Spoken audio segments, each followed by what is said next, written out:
Hello and welcome to Adamantly Analog, episode 54. I'm Corey. And I'm Harrison, the other guy. Yeah, the other guy. Hey, we have another guy today because last week we did solo games and we recorded independently.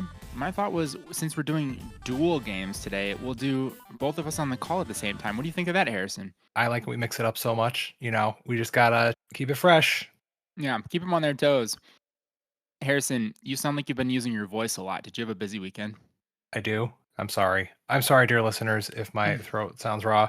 Yes, I was in Minneapolis and St. Paul, more specifically, for the Protospiel convention. So that's a big weekend of playtesting prototype games. And it was a blast. It was great. Did you bring any of your own prototyped games? I did. I brought one of my own that I'm working on, a game about casting fireballs and bragging about the size of your fireballs because you're wizards. Yeah, I think like, you know how fishermen tell like tall tales about the biggest fish that they've caught. Well, it's wizards, except bragging about the size of the fireballs that they've cast. That's awesome. Yeah, it's pretty light. And then I have another one which you're not going to trick me into talking about on the podcast here because it's for work, so I shouldn't announce it yet. Okay, that's not the fireball one. No, it's not the fireball one. That one's a personal project. In fact, Mr. Thunderworks was like, I don't want to publish that. I mean, he didn't say it directly, but he sounds kind of sassy in that account. I never directly asked him, but he has played it and has given feedback on it, and I said I wanted to pitch it to people. So not quite what the Thunderworks library is looking for. Nice. I think there's a lot of material there in the Fireball game because any Magic player would know the importance of the Fireball and how you must channel all of your life into it to win the game. One of the age-old combos. Yep. Well, fortunately, the game is not for Magic players, so no channel Fireball combos here. What about you, Corey? What have you been up to? Oh man, I don't know. We've been doing a lot of stuff. Not a lot of board gaming, to be honest with you. We did have a game meetup on Sunday. And we got to play Rising Sun. It is with my combative board gaming group. And we're not like combative people. We just like playing combat games. Our friend Mitchell has a lot of the kind of head-to-head dudes on a map style games and a lot of the thematic video game, like Kickstarter, piles of boxes types of games. So we often go and play things like Bloodborne, or we do a lot of Kemet with that group, and we have made it to a second play of a single game, which is a feat for us because it's always something new with this group. But we have played Rising Sun for the second time, and I like Rising Sun a lot. Of all the Eric Lang games, I think this one's my favorite. I played it exactly once, 5 players, many years ago, on somebody's kitchen island. Yeah. So we all stood around it, and then when you summoned a monster, you had to go get it from the other table because that's where they were being kept. And I think it's a hog. The guy who taught it, it was his first time playing too, and he misread the rules and he just shuffled all the monsters together. So we got like Godzilla in round 1, and it was super overpowered. Oh no. Yeah, this is a very Ameritrash game, as the Eric Lang games tend to be, where there's all these like kind of corner case rules that if you miss them, it could screw up the experience pretty bad. Mm-hmm.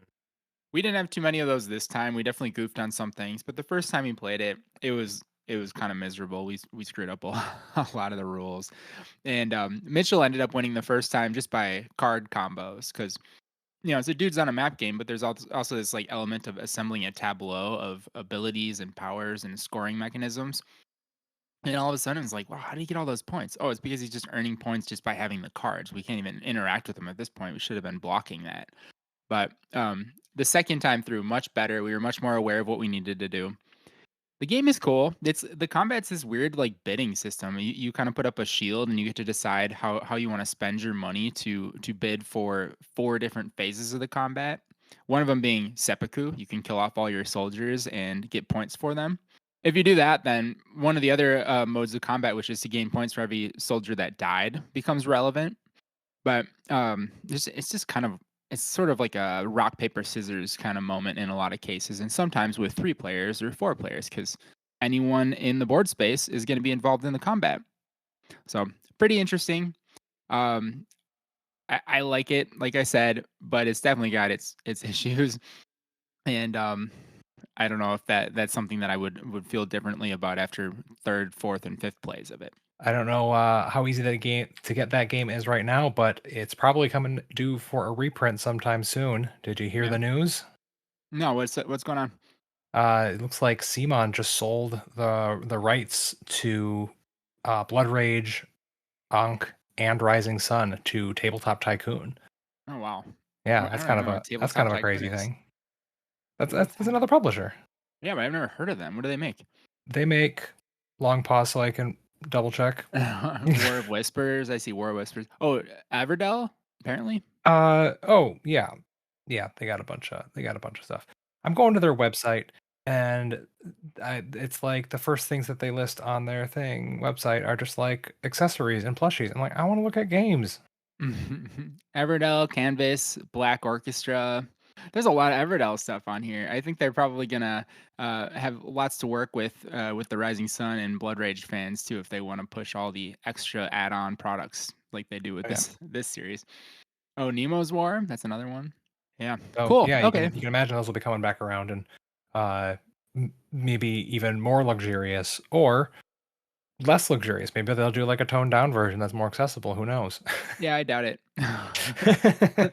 That's crazy to me. So Simon is struggling, I guess, huh? That's all I can think of when I think of that company is just these big, overproduced Kickstarters, and they're just selling you tons and tons of minis that you don't need. Um, I always thought they did really well. It's like anything they put up on Kickstarter was an instant buy for a lot of people. hmm Yeah, I don't know what's going on behind the scenes, but I hear it's not great. Yeah, just a sign of the times, maybe. Okay, what have you been playing? Well, besides all those crazy prototype games, I visited my friend Alan in Minneapolis and stayed with him. And he had a big stack of games of like that he had not played yet or had only just gotten. And I saw in there Splendor Duel, and I was like, "Hey, Alan, we got like an hour before we both pass out. You want to teach me how to play that?" And he goes, "Yeah, let's do it." So I've played Splendor Duel now, and I gotta say, you were hyping it up a lot, and Yeah. it was all right. I could see why you liked it. It wasn't as the show stealery as I thought it was gonna be, but it's pretty cool. Um, I love the components. Oh my gosh, those Yeah. so like, like the clay chips that the base Splendor has, except they're like Like mini? half the size. They're just Yeah. mini, and they're so satisfying. It's excellent. Yeah, great Yeah, components. they click together real good. Oh yeah, do some good clickety clackety with that Splendor Duel. Yeah, and don't get me wrong. I this game is great. I don't think it's like the best duel game out there. But it's definitely fun. It's a big improvement on Splendor, which is a good place to start, but it was lacking some depth for me. It's definitely a very different game. The drafting style is pretty interesting, where Yeah.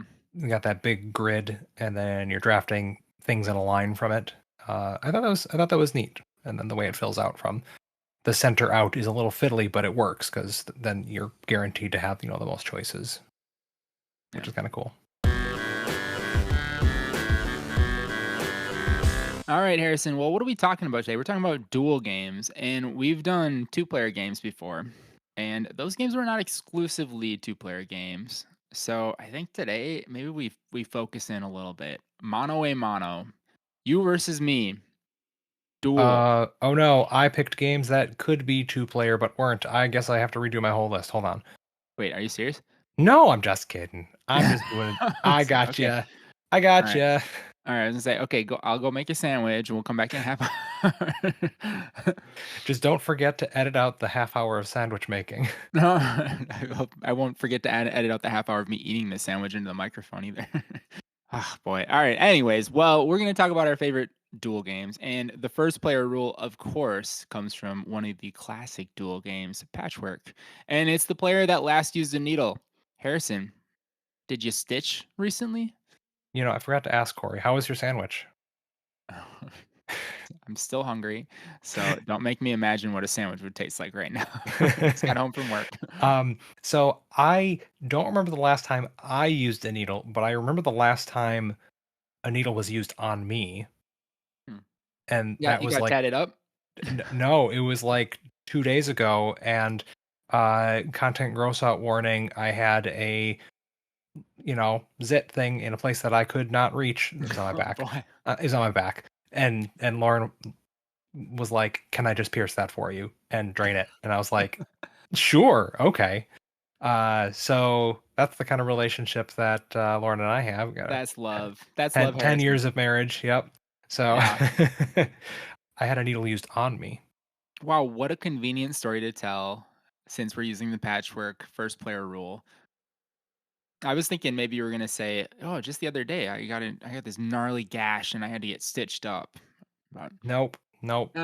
now I do not have one that's more recent than that, so you're definitely going first. But I will say I was stitching some uniforms in the band room about a month ago. So, Well, I did say I didn't use one. I got one used on me. So maybe you should go first then. well, all right, fine. Hey, listeners, this is how us Midwesterners decide everything. It's a competition to see who can go first, and then an immediate reversal, and then say, no, after you, no, after you. Yeah, no, I insist. No.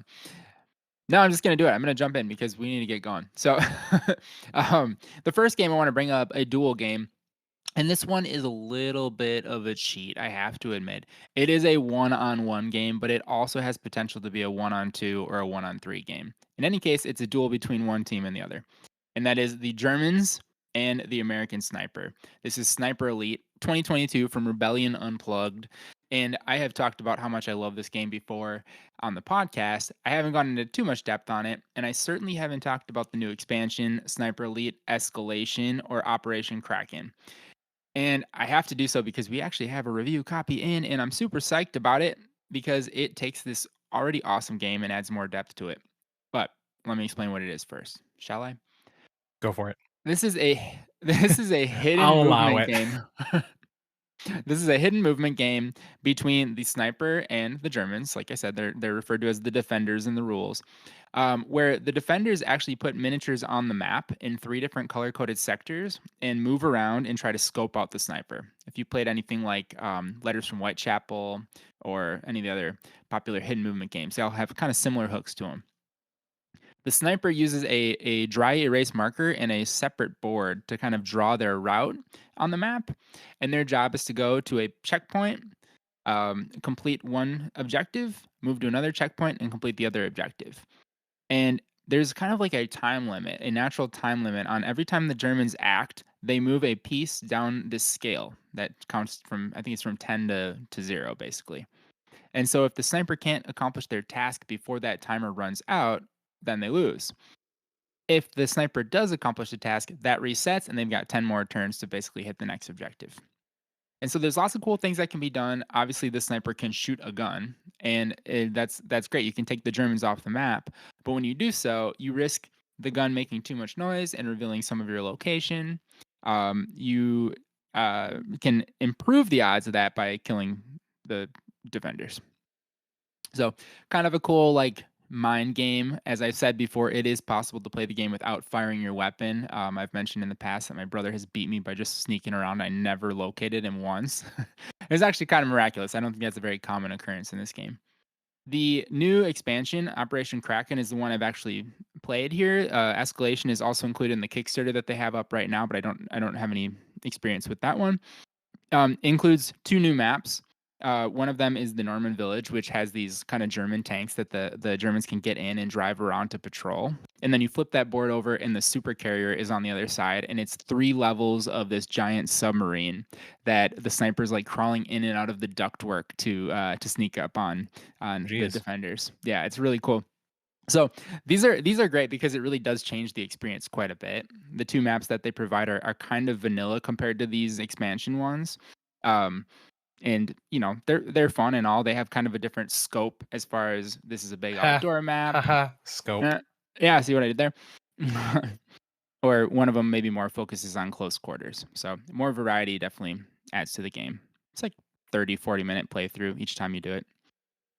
Have you played this at all? I have not. The theme is something that I'm not really into. It actively pushes me away. But Yeah, you've that's talked fair. about it before, and you've made it sound pretty cool, and like kind of takes me back to the idea of playing one-on-one Halo and trying to like figure out where the Yeah. other person is, with the sniper rifle before you get got. Mhm. Yeah, I can see that this is a theme not for everybody, that's for sure. It's based on a video game, obviously, and a lot of times I'm kind of turned away from those, but if Slay the Spire has proved anything, it's that that should not be a factor because people can figure out good ways to do video game board games, and this is one of them. I was really surprised. Yeah, we'll have to try it next time. It's on the list already, I think, but if not, put it on the list. Yeah, and I think it goes without saying, I mentioned it a couple of times, but the Kickstarter is live now for Operation Kraken and Sniper Elite Escalation, which are both worthy additions to your game. And even for a new player, I would recommend including them in your collection. You'll want them. So, Sniper Elite 2022 from Rebellion Unplugged. Well, I'm gonna shuffle around the order of my list on the page because you know what? We've already mentioned it once, and I'm just gonna jump right into it. My first pick is Patchwork, and it wouldn't be like a two-player head-to-head episode if we didn't talk about Patchwork, the like one of the greatest of all time two-player competitive games, and it just scratches that itch so well. It's quick and easy to play, offers plenty of depth. This is one of the go-tos for Lauren and I. Although I'm a little bit wary to play her again. She has been playing the digital version on Oh, Steam. no. Yeah. So she's like, entering the hyperbolic time chamber and doing all of her reps and training up. She's going to be a killer. She hasn't won yet against the just like basic AI. I guess it's pretty it's pretty rough.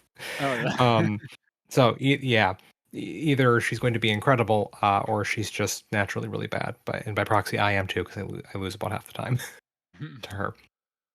So Patchwork is a head-to-head game from Lookout Games, and you are drafting these polyomino pieces and slotting them into a grid to form a quilt. And each turn, you're drafting one of the three pieces that's in front of this little like time tracker marker, and adding it to your board. And then you're advancing your time tracker a number of spaces, like based on how long it takes to stitch that thing in. Meanwhile, you're collecting buttons that also appear on the pieces, which function as your income and your way to like buy new pieces. You spend buttons.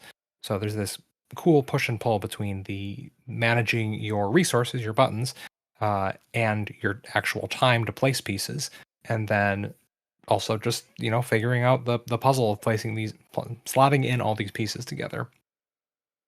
You've definitely played this one, right, Corey? Yep, I have it, and I have Patchwork Doodle as well. There's a lot of different versions of it. There's like Yeah. Halloween and Valentine's, and I have the Americana version, stuff like that. Yeah, lots of different versions. If you're going to check out, can be a little bit of a table hog to just set up because you have to like spread out all the pieces into a big circle, Mhm. so you know that they're in a ring together. But very very satisfying gameplay. Definitely scratches that itch. And I always tell people the first time they play, if you get a negative score, that's okay. You can end the game with a negative score. That's probably going to happen the first time you play.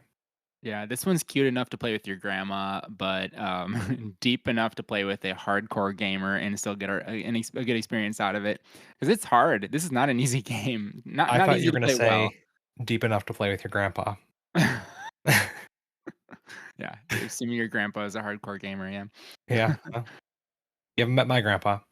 No. Uh, so that is my first pick, Patchwork from Lookout Games. Also worth noting, it is the prequel to A Feast for Odin because they had to make the quilts for them so that they could be warm on their boats when they went to the Shetland Island and stuff. Right? That's some adamantly analog lore for you. Yep. Yep.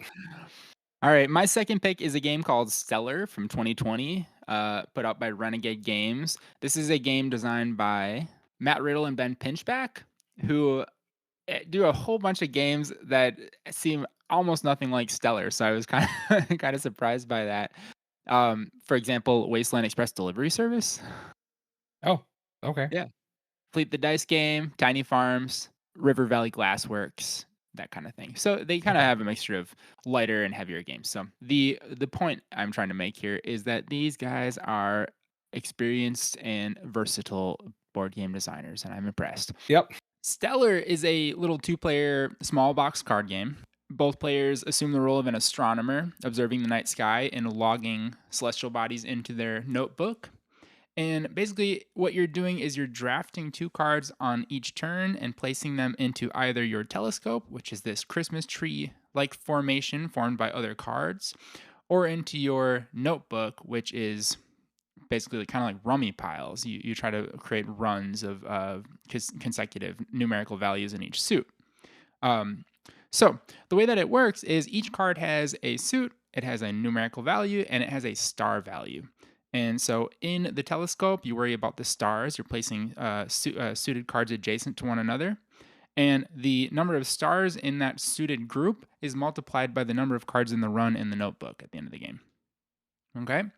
And so there's some kind of intricacies to how you draft two cards on your turn, but you get to decide which one you pick and where you're going to put it first. And that has implications about what the second card you get is going to come from. So it gets a little convoluted when trying to explain it on the podcast form, of course. But if you go and you look at pictures of the game, you'll see the telescope grid and kind of how that's all laid out. You'll also notice that the art is really nice and really cool, and that's kind of what sold us on it in the first place. This was one of those on a whim purchases at the game store. Said, "Hey, that looks kind of cool." Tried it. Turns out it's a pretty good game too. Are you familiar with this one, Harrison? I have not played this one. I've not heard of this one before. Yeah. Yeah, Yeah, I would agree. It does look pretty. yeah, cool. That is Stellar from Renegade Games. All right. Well, I'm actually really glad you brought that one up because my second pick is also a smallish box card game from Renegade Games where the box is really pretty because it's got a blue swirl on the front of it. Uh, Oh, and that yep. And you may know what I'm talking about, right? You know what it is? Nope. no. Okay. This is 2018's Wonderland. This is a game illustrated by Beth Sobel and designed by Daniel Solis, who did. Well, I know him best from Kodama: The Tree Spirits. I really like that game. Hmm. But Wonderland is an 18 card head-to-head card game about a battle of wits between Alice and the Queen of Hearts. So you each get a small deck of 9 cards or a hand of 9 cards, numbered 1 through 9. And each of the cards in your hand of 9, ranks 1 through 9, has a some combination of icons, either potions or cakes, along each side. So you could have like a potion on the top or a cake on the sides, and those are going to be multipliers for the main part of the game. So in phase one, you are going to be Alice is playing along one side and the Queen is playing along the other, and you're kind of framing out a 3x3 grid, and you're betting which of those lanes that you think you can win by having the best numbers. But you have to use your card. So if you put your 9 face down, try to win 9 points, that's a 9 strength card you won't have to play out in the ensuing battle. And Hmm. then once both players have like taken their bets for the rounds by placing these cards face down, then you take turns playing cards face up into the 3x3 grid that you've just completed or just created with this. And you're trying to win, get the most value in each row or column to win it, and then the points that are revealed thereafter. Those little cakes and potions that I mentioned are modifiers. So if you put a card facing a potion, that card is worth 0 points. But if you put it against the cake, it's doubled, and that can actually compound. So if you have like 3 cakes against your 1, well, then you just got not 1, but 2, 4, 8 points instead, strength for that. So that could be pretty crazy. Again, it's kind of abstract to be talking about it on a podcast like this. Hooray, audio formats for a visual medium. Yeah. But this is one that Lauren and I just randomly found. I think I found it for like $5 at a clearance sale or something, and we play it pretty regularly now. It's a pretty small footprint, so we can take it out on the small little patio table we have, or when we travel. And it is pretty thinky, pretty cutthroat, and she crushes me every time. That's cool. I've never heard of this one before, but it definitely looks interesting. I appreciate a game that doesn't need a bunch of text to function, and this one doesn't have really any text. It's just numbers and art, isn't it? Yep, yep, exactly. Yeah. Cool. Well, Dig it. that is my second pick, Wonderland, by Renegade Game Studios. Okay. My third and final pick is a 2019 game from Frosted Games, and this one is about Nixon. It's Watergate. Let me start with this, Harrison. Have you played Watergate?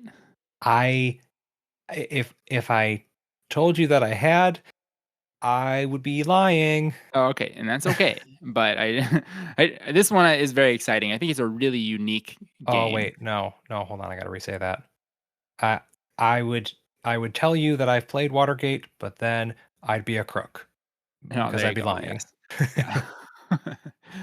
This one is a really unique game. It is, well, I should say it's unique to me, although I know a lot of people compare it to Twilight Struggle, which is a big epic one-on-one game that I have not played, or maybe it would be on the list. But Watergate, I think, by merit of being much shorter, it tends to trump the longer game in a lot of cases for me. But it's a tug of war style game that plays out the historical events of the Watergate scandal with Richard Nixon.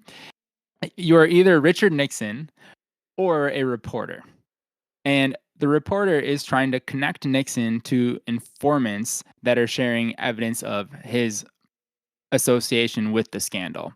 And you do that by collecting little pieces of, they're actually evidence tokens and they're color coded, and you're placing them on this evidence board, which is like if you can picture a big giant bulletin board with pins and string connecting different bits of that board. Starting in the very middle is a photo of Nixon, and as you add evidence tokens to it, you're making this path between Nixon and the different informants around the board. So you do that by winning the tug of war battle on this track.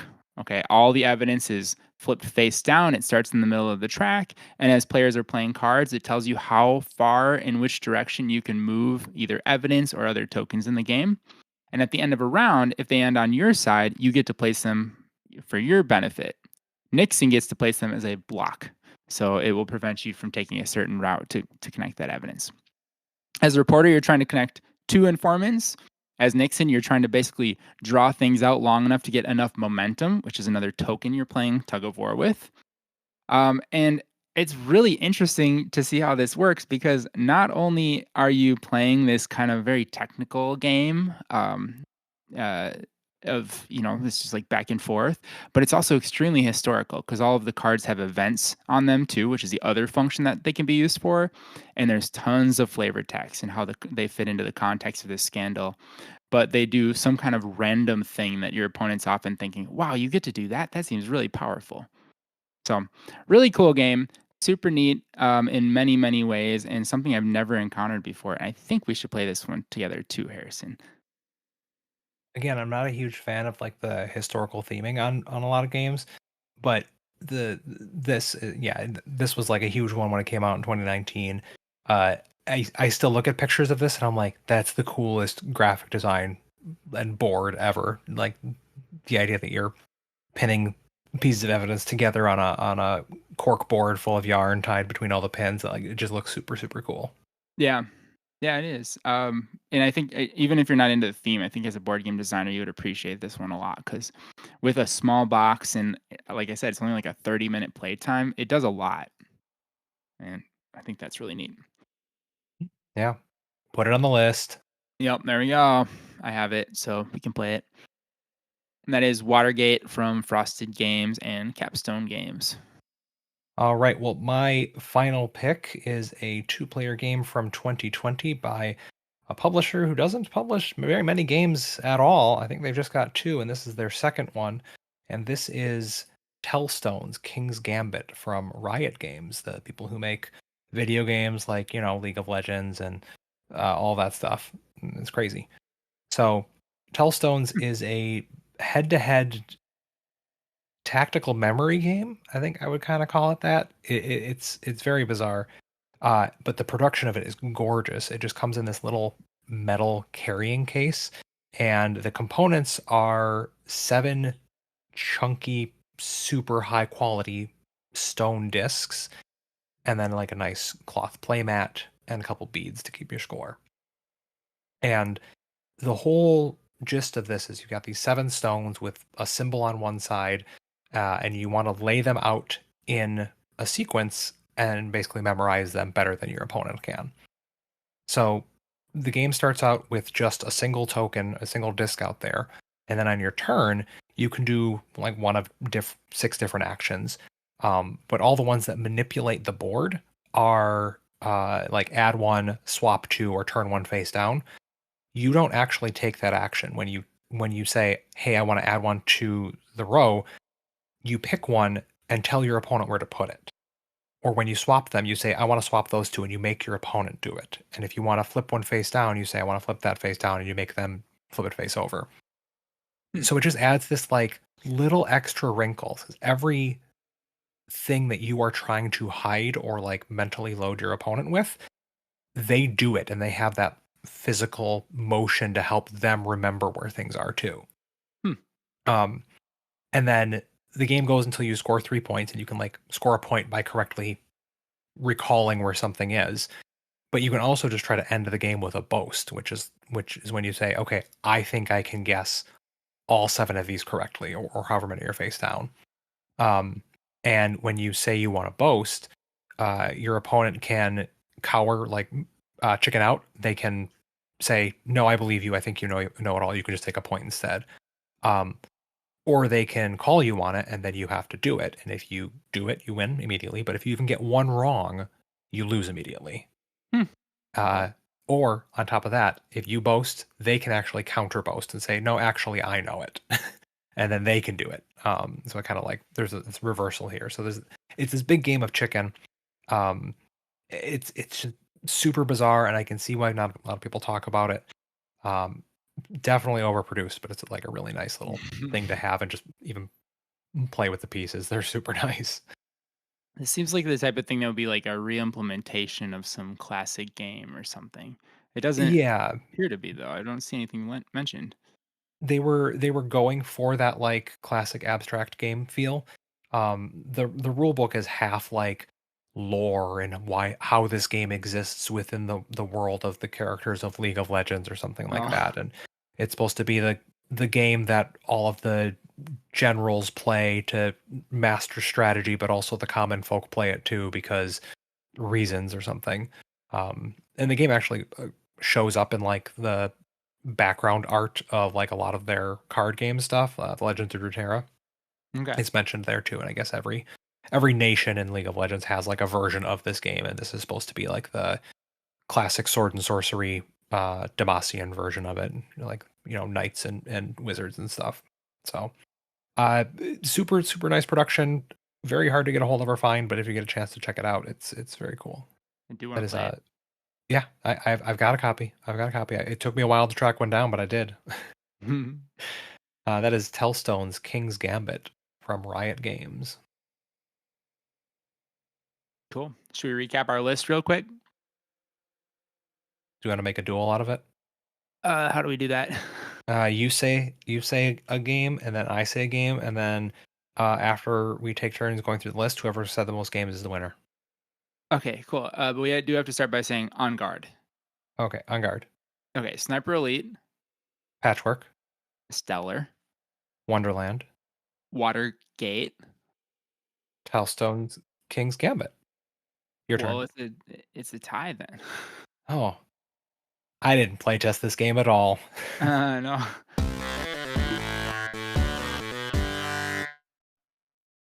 Let's get to the part where we talk about the things that we would do outside of board gaming. Harrison, do you have any time for that, or are you just at Protospiel the whole time? I did have time, very little of it, but I did have time after finishing Backpack Hero, and by finishing I mean like I got to a point where it just got kind of a little repetitive, but I still Mm. loved it. And then I got all the achievements, and then I uninstalled it to have it not suck up any more of my time, and so that I could go play Monster Train 2.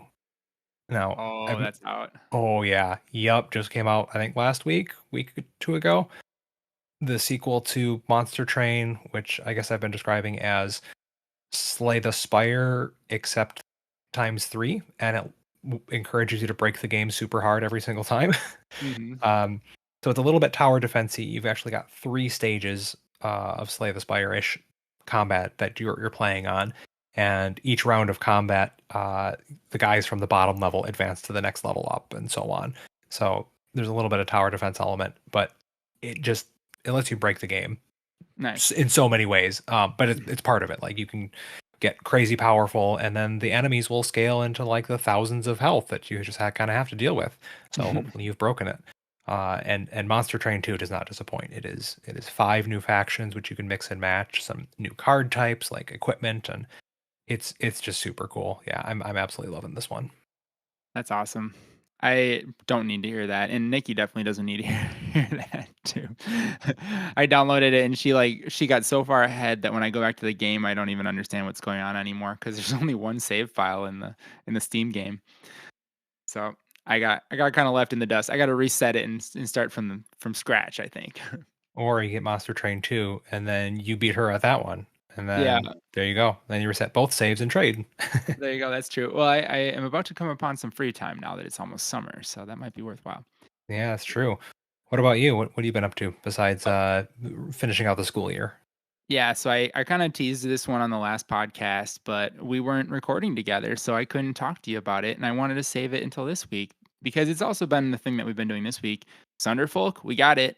We've been playing it. Oh, yep. I saw that you've been playing it on Discord. You like Yeah, it? yeah, it's really cool. It's not as in depth as Gloomhaven is, but it is a lot like Gloomhaven from the combat. But you kind of level up as a party. It's every 2 missions you run, you level up. That's the system. It's that simple. And when you level up, you're adding new cards to your deck, but you can only activate like baseline 3 of them at a time, and of course that gets better as you go through the game. But just like Gloomhaven, instead of rolling a die for the modifiers in combat, you are flipping cards off of a deck. And also like Gloomhaven, you can change those modifier cards. So the +1 could be like +1 and you get strengthened, or +1 and you put a fire token in the space next to an enemy. Yeah, loads of fun. Really cool that this game takes the concept of Jackbox to a whole new level. Um, the thing that I hate most about playing Divinity with my friends is that I have to sit there and wait for them to go through their inventory management. Oh God, So yeah, yep. so this is great because you can do it on your cell phone while you play the game. Yep, there you go. Yeah. No more saying get off your phone at the board game table because the board game is the phone and the Yeah. phone is the board game. And it's like slow paced enough where you can like literally walk away from it and go make yourself a sandwich, for example, and come back and you won't have missed a turn. But good time. Thunderfolk. Well, let's play this together soon, Harrison. Now that you're back from Minnesota, I am happy to start another campaign and learn a new character. I may need to take you up on that when I find the time, Yeah. because we have a Kickstarter starting this week as you're listening to this Oh boy. at work. Yep. So we've got the Role Player Adventures Silver Threads of Fate Mm. storybook expansion. So this is a single like lost chapter, just a single uh, kind of like one shot equivalent. It's a single self-contained story you play in a single session, but it uses all original components from Role Player Adventures. So you Mm. can actually just get it as a digital PDF. So we've got this like nice PDF that you can actually digitally navigate around, and you can just click links and it takes you to the right page. And then you just use all the components that you've already got for Role Player Adventures if you've got that. So that launches on June 10th. So the day after this goes live, and that will be consuming most of my life running that Yeah. Kickstarter. Uh, I've not run a Kickstarter before, but thankfully other people on my team have, and they're helping me learn the ropes. So that's pretty cool. We'll Nice. throw a link in the description for that if you haven't heard me talk about it in person or just want to see what's going on. Cool. Well, good luck to you guys. So maybe once that's done and I'm back from Origins and I've cooled down a little bit right before Gen Con ramps up, then we play Thunderfolk. Yeah. So when is Origins? That's coming up pretty soon, isn't it? Yeah, that's like next week. If you're listening to this, it's the week after. So Oh we're wow. starting a Okay. Kickstarter, and then I'm going to Origins, and yeah, it's going to be a great time. That's in that was Columbus, Ohio. that was one of those things I told myself I'll go to Origins this year, but obviously it didn't happen yet. I guess there's still time. There is technically still time. Yes. Um, all right. Well, thanks for listening. We'll catch you next time. Drink soda. No, don't. Oh, boo. Drink burp water. Yeah, burp water. Burp water is sparkling water for those that are curious. All right, bye. Bye, everyone. Adamantly Analog is Corey Murphy and Harrison Dunn. Original themes and bumper music by Corey Murphy. Reach us at adamantlyanalog@gmail.com. Thank you for listening.